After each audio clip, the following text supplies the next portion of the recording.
2 weeks ago at Devil's Bowl Speedway, Josephine O'Neill got a second win on the season and still has a slim shot at the Amsoil West Series championship. Here tonight, 8 drivers are still 10 points separating them, and at the shortest short track of the season, we will do battle at this quarter-mile short track in Idaho. It's the Albertsons 200 at Meridian Speedway with just 2 races to go in the Amsoil West Series championship. What's up, everyone? It's your boy Amsoil West 97, aka Nathan Stapleton here, and welcome to Meridian Speedway, the shortest short track on the schedule, only quarter of a mile bowling.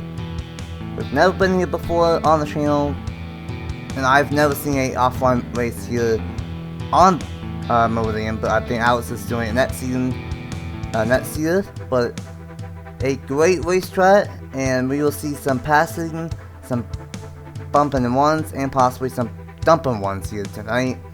And with how tight the points are, who knows what's going to happen. We got Jack Cost up here in the booth for the first time in a hot minute, and welcome to Meridian Speedway here tonight. Yeah, happy to be here. Thank you for having me. It's the first time I've really been up close and personal with this Amsoil West Series. I'm familiar with a lot of names in the field, but haven't really seen a whole lot of the racing action from this series, so looking forward to see what they can do and see what this series brings. Oh yeah, without a doubt, this series has been the most competitive all season long. Of course, the main ARCA series has had 10 winners in 11 races. The E series has been really competitive as well.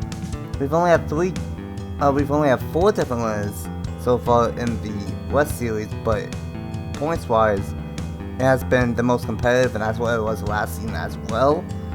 And like I said, the top 10 are separated by 14 points, and the top 8 are separated by 10, and more specifically, the top 7 are separated by 7 points. So it's still very tight with 2 races to go. On a tight bowling like this, how do you think the championship could shake out here tonight? Oh, I think it's going to get flipped on its head entirely. Like you just ran through the points situations as we are entering this race.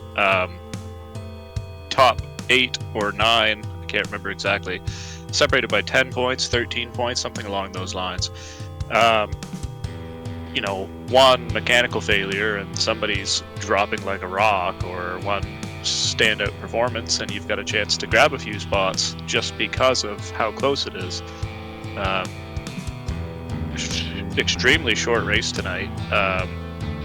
If all goes green, we're looking at like less than 15 minutes, so these guys have got no time whatsoever. They got to make the moves where they can. Myself, I like to err a little bit on the side of caution, but there's no room for caution here. If you're not going for it on a quarter-mile short track like this, you're getting moved out of the way and you're going to the back. So I'm curious to see who could be the most aggressive and capitalize on gaining the points tonight. Oh yeah, without a doubt. If you're not aggressive at this track here tonight, you might as well not try, because with how tight the points are and on a tight bowling, who knows what will happen, and a lot is at stake leaving here tonight. Because after tonight, it will be 1 race to go, 2 weeks from now at Pikes Peak International. Here is the point standings. Juan Garcia is now on top of the point standings, looking for his 3rd championship on the channel and trying to go back-to-back on the West Series. He has a 3-point lead over David Dixon in 2nd. Tampon, who's on pole here tonight, along with Charlie Davenport and Bruno Giacomo, all tied with 6 points behind the leader. Boileau and O'Neill are tied for 7 points behind. Ryan Dwyer is in 8th, minus 13, after minus 10. Angel Gutierrez is in 9th, minus 13. And then Mackenzie Sanders is in 10th, minus 14. It has been extremely tight here, and we'll see what ends up happening. Tampon is on the pole, and then alongside him is the number 50 of Mackenzie Sanders. Row number 2 is Ryan Dwyer, and the 55 of Hakani Toera has struggled this season, but with a good qualifying one. Row number 3 is Angel Gutierrez and Anthony Hernandez. Row number 4 is the 2-time winner, one of the 2-time winners, of Josephine O'Neill and the 41 of Andrew Miller. And right out the top 10 is the point lead of Juan Garcia and someone that's flipped twice this season, I believe, Chris Jericho in the number 88 machine. So 63 laps, 18 drivers as normal, and a very quick race. Who do you think will win here tonight? I don't know how I can go against the pole sitter tonight. I feel like I have to go with the guy starting up front, being Tanner Parton. I know last year was very successful for him. Quite a few race wins and a championship, so I think he carries on with it tonight. Let's see what happens. 63 laps. The Albertsons 200 is green at the short track of the season. A great jump from Tanner Parton on that inside lane. That's where you want to be. But this second lane is not impossible to maintain the position. The 55 is going to get from the top side to the inside. Now side by side between the two teammates. And how about Noah Clifton's development driver up to second and maybe going for the race lead. That is an impressive power move right there. I don't know how you start 4th place in this race and you lead lap 2. Like there's no room to make passes here. We're not going fast enough to do it. And yet that 55 has jumped out to the front and is starting to pull away immediately. That's incredible. That 55 of Toyota has struggled this season, but boy, that 55 is a rocket ship, Dwayne up to second. And we are always seeing some tight racing, some close calls. And we're going to see that all night long. And who knows, this race could go green, but we could have a couple of instances of people getting mad at each other and possibly dumping people. We've seen that in testing, at least, and could happen again. Here comes O'Neill up to the top 5 and now up to 4th, trying to get a 3rd win in the last 4 races. And if she does that here tonight, could have a real shot at this championship.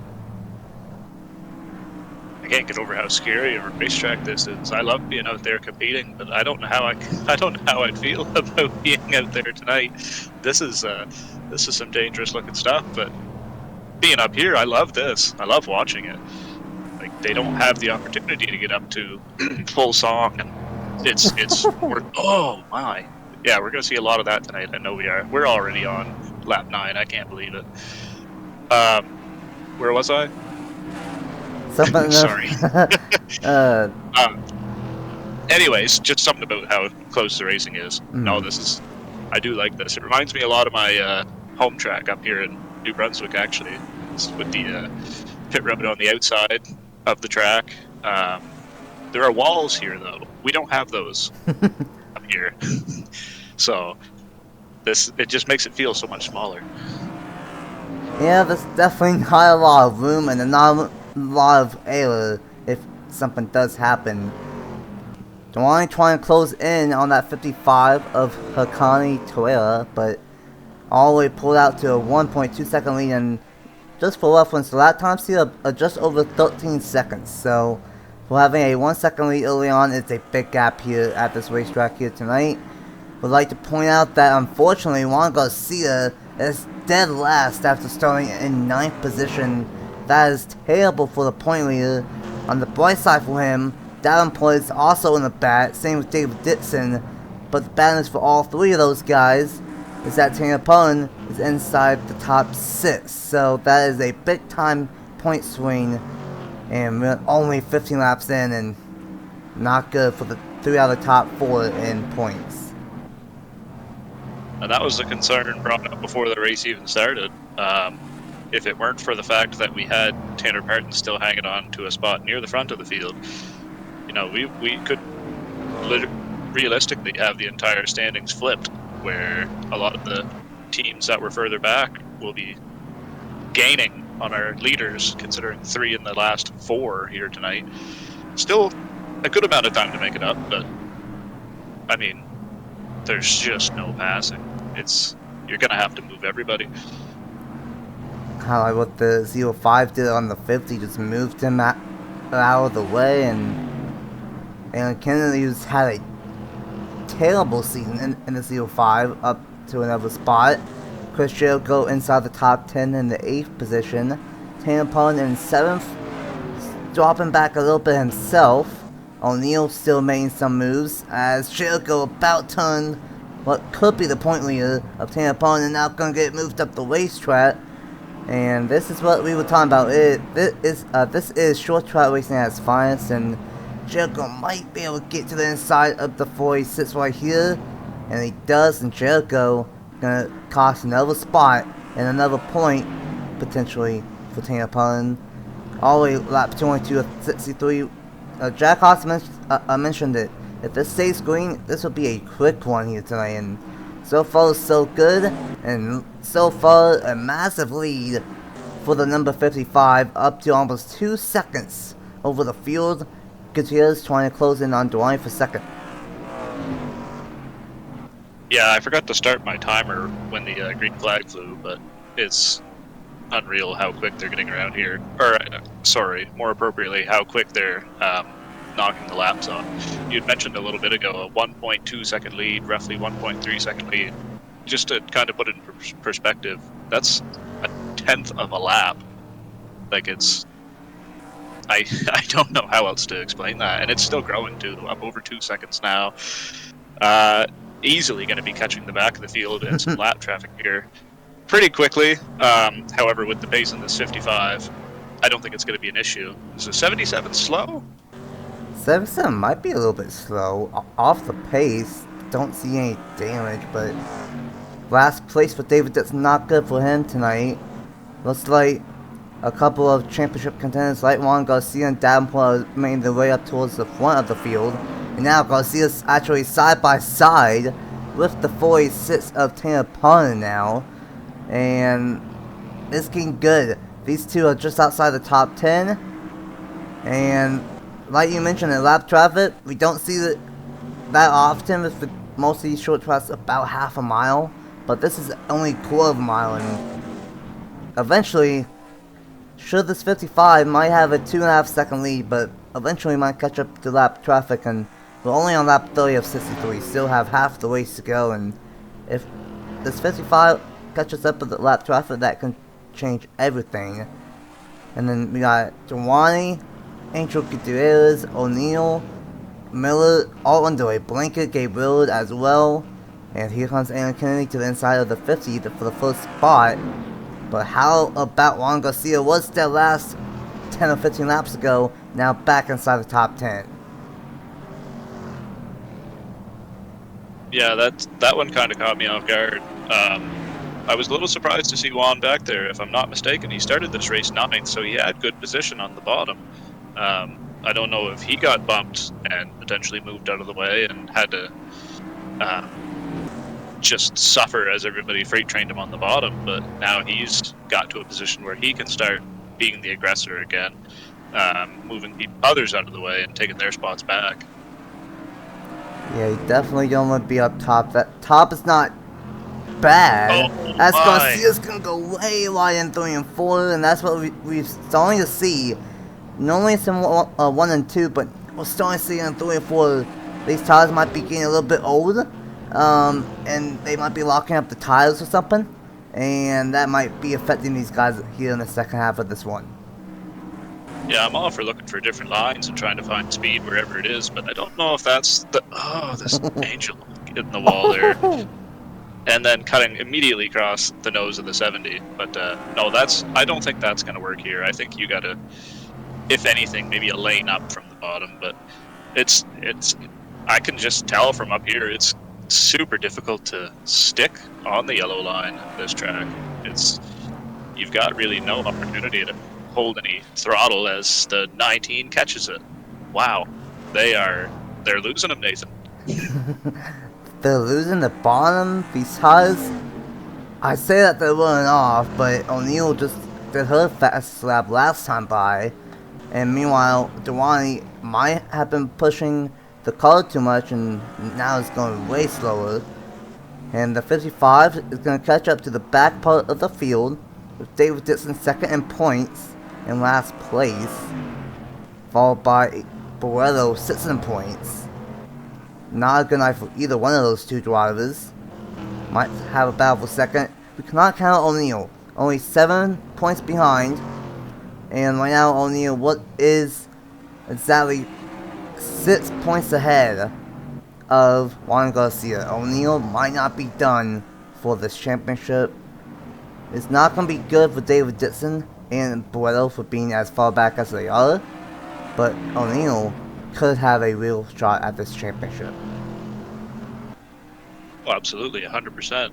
I mean, we've only had 6 races, not including this one, of course, and she's been able to win 2 of them, so it's a pretty good rate, I would have to say. And then running 3rd today, tonight, more appropriately, it's just, all it's doing is helping the case for the championship, especially with all the contenders, not necessarily far behind, but in the rear view, nonetheless. Looking ahead of this as they start battling for 2nd place, so I wouldn't change the camera or nothing, but I don't know if the lap traffic's going to help these two. Like, I believe our leader has just caught the last place car. Yep. Yeah, just approaching right now, and it's already like just under a 4-second lead with 15 to go now. No, 16 to go. My bad. Unless they put up a massive fight and just, for some reason, won't let her go, I can't see how anybody's going to catch. Oh, but however, wide. That's not going to be good. Precisely. David Dixon. Oh, don't hit the wall. That'd be painful. Definitely going to make it difficult. Definitely going to make it difficult. Oh, yeah. I don't know why. I don't know what there is to gain, but... It's gonna be interesting. Lost 3/10 last time by, and this time I lost a little bit more. If she keeps on losing ground and keeps on going wide like that, that's not gonna necessarily help. Even though got a 3+ second lead, if these guys keep on not battling for the 2nd place, it looks like O'Neal is starting to pull away. So we do have a late 1-2 here tonight. And O'Neal trying to chase down and get win number 3. And this is really turning into what we were expecting with a bowling type track, because this car's literally everywhere on this quarter mile, essentially. And O'Neal trying to chase down that 55, and not really doing so at the moment. Went up a 10th. Yeah, actually lost a 10th. Wow. Yeah, lost a 10th last time by somehow. Not what I was expecting to see. Although that trajectory crossing the line looks like our leader might have got the wall. Yeah, might have lost 2/10 of a second last time by. Lost 2/10, exactly. I still don't think it's going to be a deciding factor, to be totally honest. Yeah, 0.04 of a second gain that lap. Unless something major happens, I can't see this. Even if Tara, I believe that's how it's pronounced. My apologies if not. Does not get around the 77. It doesn't appear O'Neal's gaining much. O'Neal is gaining a little, but not as fast as she wants it to be. Just would like to point out that Juan Garcia, Bruno Yakima, and Charlie Davenport, 3 out of the top 5 in the point standings, are right all under each other, and they're all behind O'Neal. So I think we can cross out David Dixon, but I think we will still have a battle for the championship with most likely Garcia, Pullen, Davenport, Giacomo, and O'Neal, and maybe even Duani. We cannot count him out because he's 8th in points, and he's still only in 3rd, so I think we could still have a 6-way fight going to Pikes Peak here in a couple of weeks' time. And last season we only had 2 cars involved in the championship battle, maybe 3, so we might double that here this year. But only 2 laps to go, and now the 55 finally gets past the lap car. Yeah, that took way longer than I thought it would, but again, it's not going to matter in the long run. It's still a 3-second lead, and yeah, we are already on the white flag. Can you believe it? A very quick race. Probably a 15-minute race, and this was one of the outcomes that we had in mind. It could go caution-free, and it does. And from 4th to 1st in the first couple laps, Toyota will win here at Meridian, and it's going to be a 2+ second lead, but don't take that for granted. Second on back was absolutely tight, And we have fantastic racing all night long here on this bullring. And honestly, with the racing that we saw, I'm surprised that one went caution free. But that happens, and having a 2.7 second lead, it was up to 4 seconds here when it's about 13 seconds a lap. And just an impressive drive from Hakana Toyota. And unfortunately, 17th from the point scene is not really going to matter for the championship, but does get a win, and that's going to help the momentum going into the finale most likely.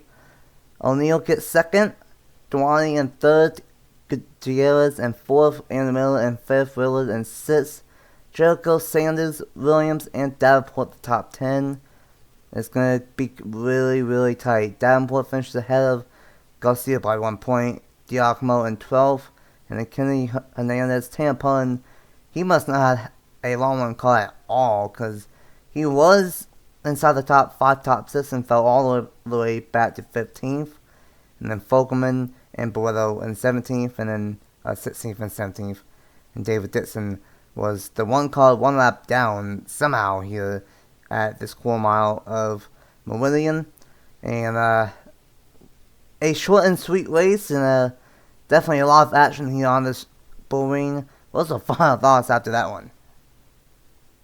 My final thoughts are that I'm extremely happy I don't get paid by the hour. I get paid by the performance, because this would not be a very well-paying event if that were the case. I like this track. Again, I've never seen this one before. I've never seen this series before. This was really cool. Again, it reminds me a lot of my home track. I'm glad we didn't have any cautions tonight because, well, not just because the race went by quick, but at the same time, I feel there's nowhere for them to go. If I feel if there was a crash, they're coming right back in front of the whole field, and that's including the leaders, because as you saw, it only took 30-40 laps to catch the back. So, extremely surprising performance, if I do say so, by Hakina Terra, just for the simple fact of, like I said, starting 4th place on the outside, leading lap 2. I was 100% sure the bottom was going to run the show tonight, and it did, but she found a way to get to the bottom, so props to her. Win well deserved. Might not matter in the points, like you said, but we're always here. We're always going for the win. And just to improve our position in the standings at all. So, big showing. Again, congrats to them, and we are going to have a hell of a battle for this championship. Oh yeah, without a doubt. Started 4th, up to 1st in 1, maybe 2 laps, and Toyota led 62 out of the 63 laps, and that was after starting 4th and got to 1st in a lap and a half, so that was really impressive.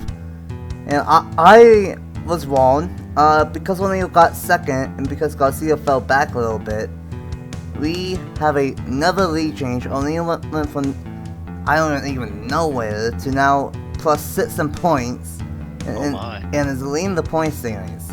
Juan Garcia is 2 points behind, only 2 points behind, that's 2 positions. And then Dwani is -4. So it's really those 3 that have a really good shot. Davenport is in 4th, -7. Gutierrez is in 5th, -8. Giacomo is in 6th, -9. Tampon is in 7th, -11. And then David Dixon has lost 6 positions. As O'Neill gained 6, David Dixon is now in 8th, -12. Mackenzie Stevens -13. And the top 10 is Gabe Willard -14. It is still really tight, but I think now it's going to come down to O'Neill, Garcia, and Dewani, especially for this championship. Oh boy, well, Pikes Peak came down to the wire last season, and it's going to come down to the wire once again. O'Neill looking for a first championship, same as Dewani. But if Juan Garcia wins the championship 2 weeks time, I think 2 weeks time, yeah, 2 weeks time, at Pikes Peak, the all-time wins leader will not only go back-to-back on the West Series, but that will be his 3rd championship on the channel. How do you think Pikes Peak is going to go in a couple of weeks' time? Oh, I wouldn't even know what to say. Probably a little more aggressive, I would think, than tonight, just for the sheer fact of, we're at the end of the season and whatnot. I just can't get over the fact that we're this late in the season and we have drivers going from 7th to 1st in the standings. So if it could happen this week, I'm pretty sure it could happen next week. I wouldn't count out anybody that's within 10, 15. Do I dare say? No, I wouldn't go much more than that. That's probably dangerous. I know I'll be tuning in though. After how they raced tonight, I gotta see this one out for sure. And I encourage anybody else watching now, do not miss this one in a couple weeks. Oh yeah, without a doubt. 11 drivers are separated by 15 points. So, if something crazy happens between the top 4, top 5, who knows, Giacomo could win, Tampon could win, Vitale, David Dixon could still win. It is absolutely insane. The main ARCA series might be the most competitive with wins, but the most competitive series, saw last season, and we're seeing it once again, the most competitive ARCA series out of the 3 has to be the West Series. Congratulations to Connor Toyota on a dominating performance, and in 2 weeks' time, you'll see if who on earth wins the Season 2 Amsoil West Series Championship. For Jack Cost, I'm Nathan Stapleton. Tomorrow night we got Chicago waiting for the main ARCA series, so I'm gonna let you hop off to a plane from Idaho to Illinois. Hopefully you don't flip in that one. But Chicagoland, there's only 3 races to go over there. That's gonna be a fun one as well. Until next time, we'll see you guys later. Bye.